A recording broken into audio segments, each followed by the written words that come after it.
부딪히는 검과 검 사이에 불꽃이 튀고 허공을 가르는 창 끝에서 무사히 기백이 치솟는다. 예로부터 활을 잘 쏘고 말을 잘 다뤘던 우리 조상들. 그 호쾌하면서도 유려한 전통 무예의 세계를 탐방해본다.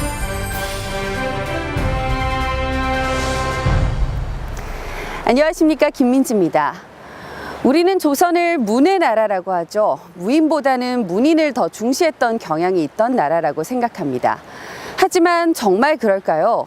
조선은 무예와 무술이 잘 발달한 나라였습니다. 그중 하나가 바로 무예 24기인데요.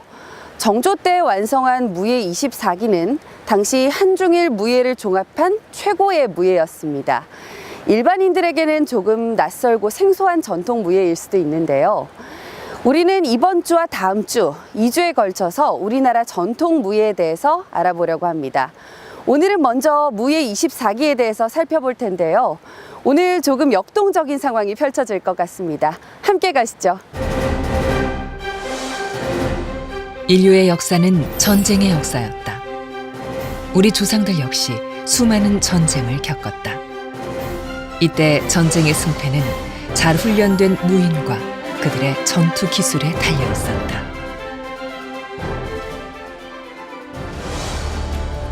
우리는 흔히 조선을 무를 도외시한 문의 나라였다고 말한다. 정말 그럴까? 조선을 건국한 태조 이성계는 북방의 장군 출신이었고 그의 아들 태종은 관료로서의 무인을 뽑기 위해 무과 시험을 도입했다. 조선 초기에는 군사를 훈련하기 위해 훈련관을, 그리고 세조 때에는 훈련원 등을 설치했다. 그러다 임진왜란을 거치며 조선 후기에는 훈련도감이라는 중앙군영을 갖추고 삼수병 제도를 만들어 직업군인을 상주시킨다.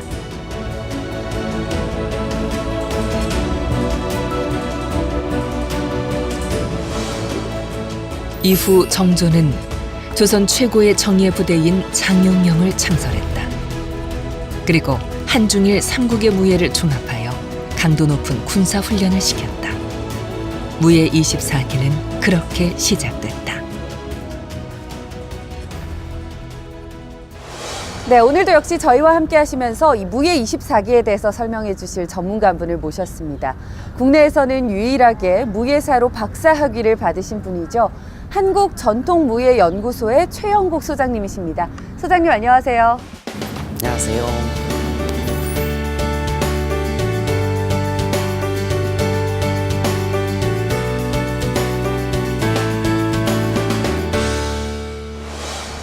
네, 먼저 용어와 개념 정립부터 해야 될 것 같은데요. 소장님께서는 전통무예보다는 한국무예라고 부르는 것이 옳다, 이렇게 말씀을 하셨다고 하더라고요. 어떤 뜻인지요?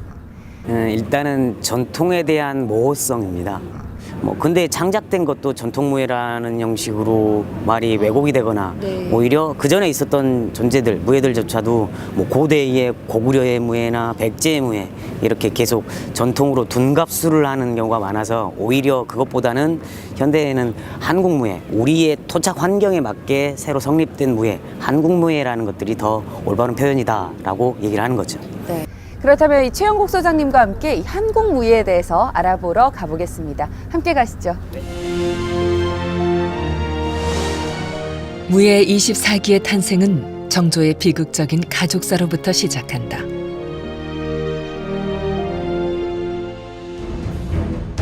열한 살 어린 나이에 목격한 부친 사도세자의 죽음. 하지만 그 울분을 속으로 사겨야만 했던 정조는 즉위 후 자신이 사도세자의 아들이라는 것을 천명한다. 엄격히 시행하고 상벌을 공정하게 내리도록 하라. 정조와 척신들 사이에는 눈에 보이지 않는 힘겨루기가 시작되었고 급기야 정조 암살 시도까지 벌어진다. 정조는 자신만의 강력한 특수부대 창설의 필요성을 절감한다.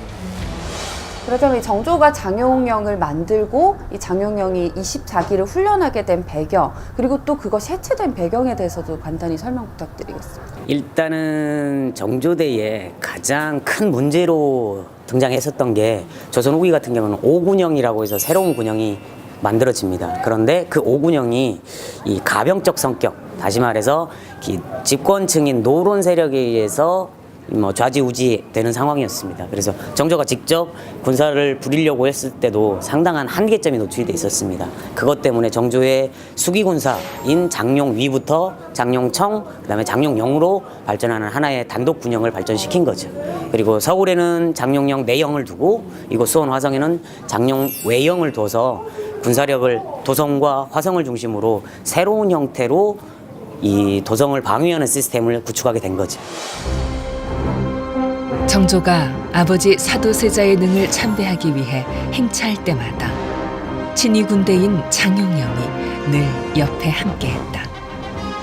정조 스스로도 황금 각주를 입고 능행기령이었다. 그만큼 장용영의 사기는 높을 수밖에 없었다.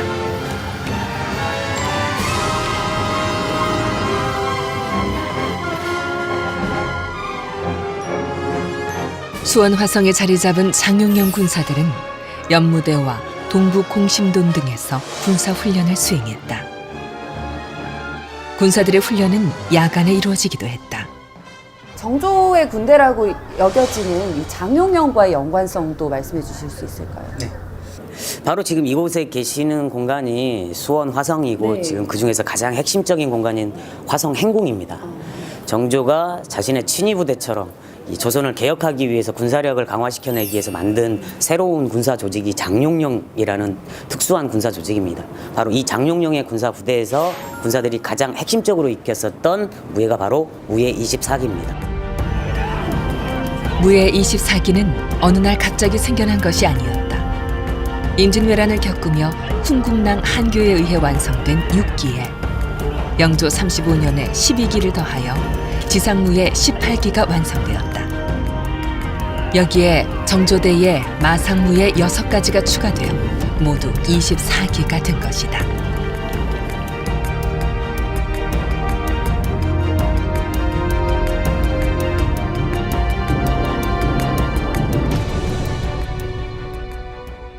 대표적으로 조선의 군사들이 익혔었던 군사무예고요. 묵과시험을 보기 위해서 반드시 해야만 했던 마상무예, 그리고 군사들이 백병전, 단병접전이라고 표현을 하는데요. 군사들이 전투에서 활용했을 때 창과 칼로 싸웠을 때 기본적으로 했었던 보병들이 익혔던 무예들까지 함께 다 하고 있습니다. 이때 정조는 군사들이 실제 훈련에 참조할 수 있도록 무예 24기 동작을 체계적으로 정리한 한 권의 무예서를 완성한다. 바로 무예 도보 통지다. 무예 도보 통지가 다른 무예서들과 다른 점이 있다면 어떤 점이 있을까요? 무예 도보 통지는 국가에서 집중적으로 주도하에 만들어진 병서입니다. 그때 당시에 유럽이나 동양 같은 경우도 중국이나 일본 같은 경우도 국가가 주도적으로 무예서를 편찬한 작업은 없었습니다. 그리고 특히나 이 무예도보 통지는 그냥 전술 전략 큰 개념의 그림을 그리는 게 아니라 실제 군사들이 전투에 활용할 수 있는 동작 하나하나를 글과 그림으로 남겨놨기 때문에 현재 가장 도움을 많이 주고 있는 병사에 해당하겠습니다.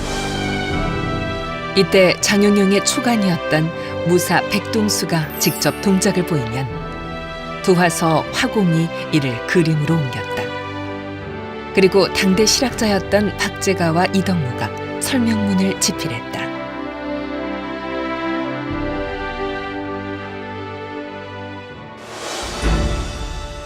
무예 도보 통지는 한중일 삼국의 무예를 총망라한 무예서의 걸작. 문의나라 조선에서 아시아 최고의 무예서가 탄생한 것이다.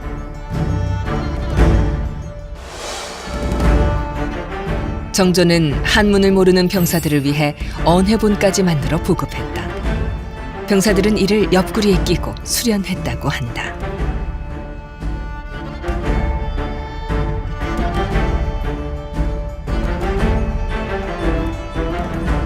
무예 24기는 총 1026개의 동작과 무기를 갖추고 있어 권법이나 건법 등의 다양한 변화를 줄 수 있다.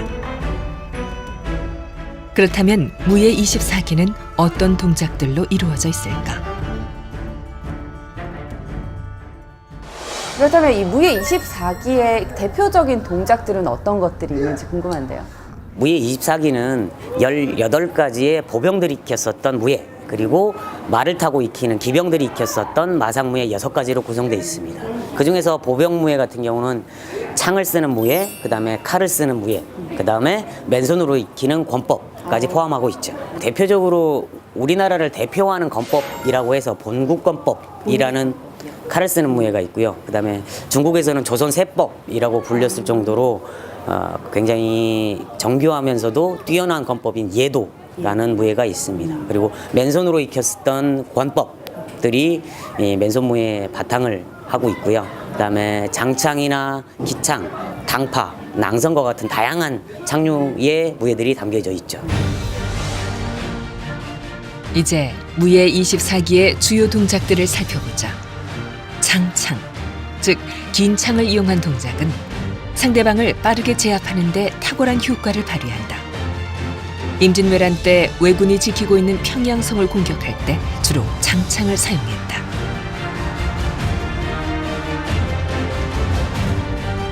삼지창이란 이름으로 잘 알려진 당파는 평지에서 창을 든 상대와 대적할 때 유리한 자세다. 특히 당파에는 기병을 제압하는 기법이 많이 포함되어 있다. 긴 대나무에 가지를 세우고 그 사이에 철심을 붙여 사용한 낭선.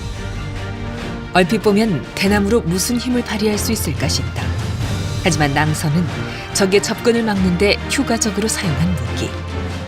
이때 철심 부분에 독을 묻혀 상대를 제압했다고 한다. 방패와 요도, 그리고 표창을 사용하는 무예를 등패라 한다. 처음엔 방패의 재료로 등나무를 사용했지만 조선 초기에는 나무판에 쇠가죽을 붙여 사용하기도 했다. 이는 주총과 화살까지 막아낼 수 있을 만큼 성능이 뛰어났다고 한다.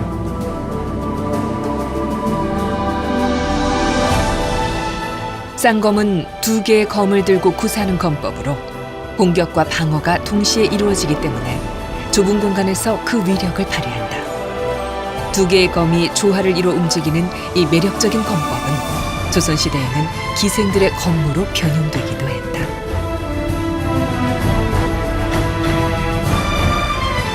총 24세로 구성된 본국검은 앞뒤 좌우로 자유롭게 공격과 방어를 할 수 있는 검법.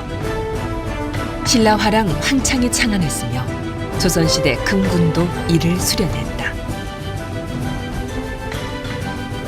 월도는 동선이 크고 위력이 있어 파괴적인 검법. 특히 외검을 제압하는 데 가장 효과적이었다고 한다. 여러 회전법과 연결된 자세가 매우 독특하다.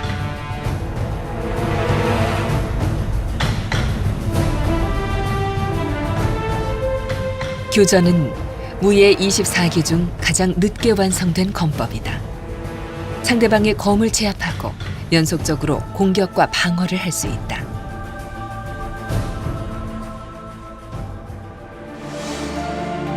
그 밖에도 무예 24기에는 다양한 동작들이 있다.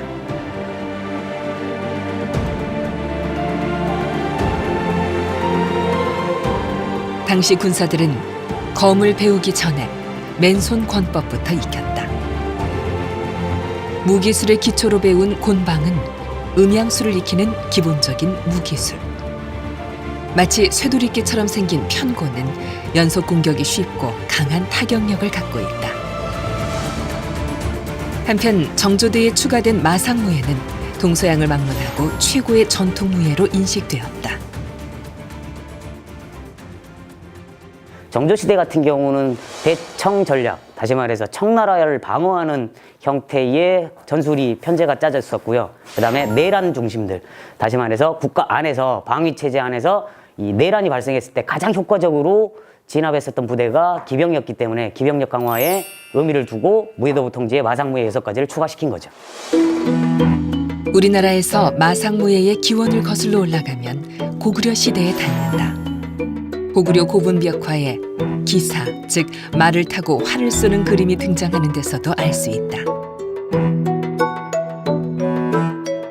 고구려와 부여 등에서는 김하전 중심의 군대에서 반드시 마상무예를 훈련했다.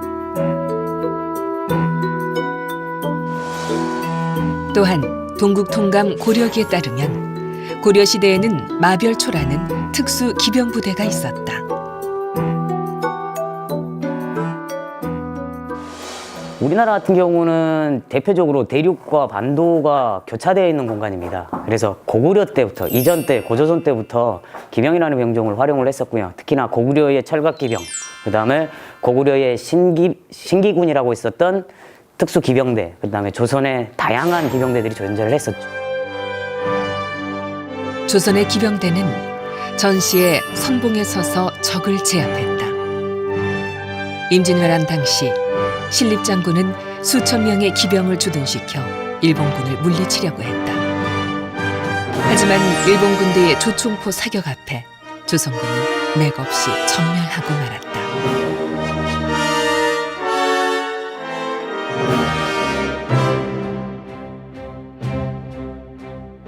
이후 조선군사 편제는 사수, 살수, 포수 등 삼수병 체제로 전환되었다. 이때에도 김하병은 각 군영의 전위부대로서 늘 최전방에서 적을 맞아 싸웠다.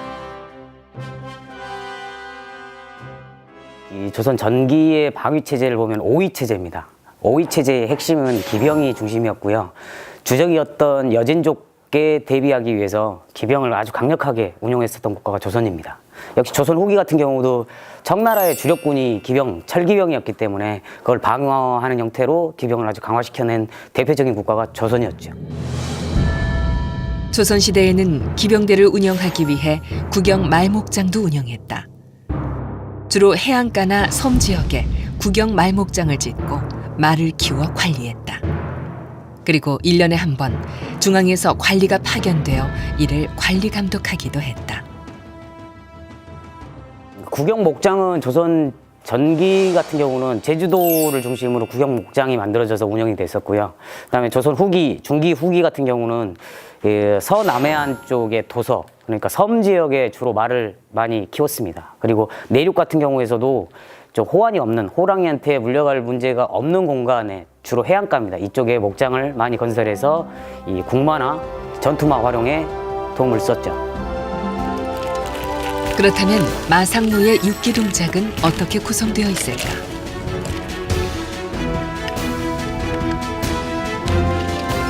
먼저 말을 타면서 활을 쏘는 기사 동작은 마상무예의 꽃이라 할 수 있다.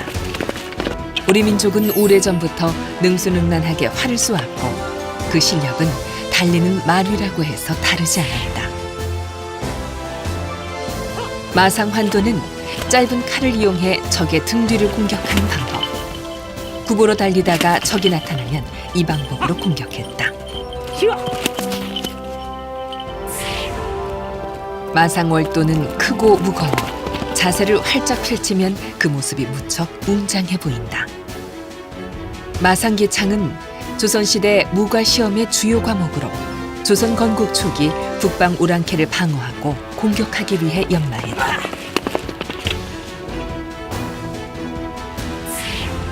마상제는 단순히 기회를 뽐내기 위한 것이 아니다. 말을 타고 달리다가 적의 창칼을 피하기 위한 동작이었다. 이처럼 무예 24기는 조선시대 무과시험의 과목으로 채택될 만큼 당대 무인들이 반드시 익혀야 할 무예였다. 조선의 관군들은 구한말 90군대가 해체될 때까지 무예 24기를 익혔다. 하지만 이후에는 겨우 명맥을 유지해오다 최근 들어 몇몇 무예 단체들을 중심으로 활발하게 복원되고 있다. 우리가 계속해서 계승해 나가야 하는 이유 무엇이라고 생각하시는지요? 일단은 지금 방금 보시고 계시는 이 무예 24기는 조선을 지켰었던 무예입니다. 그리고 조선을 사랑했었던 군사들이 익혔던 무예고 이것들이 현재까지도 그 마음들, 나라를 사랑하는 마음, 그 다음에 호국의 의지들이 담긴 무예이기 때문에 오늘날 가장 필요한 마음이고 그런 것들이 단순히 마음으로만 그치는 것들이 아니라 몸으로, 신체 훈련으로 풀어나갈 수 있기 때문에 앞으로 고도로 사회가 발전할 때도 이 몸을 사랑하는 마음, 나라를 사랑하는 마음이 계속 이어질 수 있기 때문에 무예 24기가 의미가 있는 것입니다. 네. 선생님 오늘 이렇게 저희와 함께 해주시고 또 좋은 말씀 많이 들려주셔서 감사합니다. 고맙습니다. 나라와 백성을 구하기 위해 휘두르는 검의 빛에서 무사의 결기를 읽는다. 한국 전통무예는 그렇게 시대의 파도를 넘어 오늘 이곳에 이렇게 당도했다.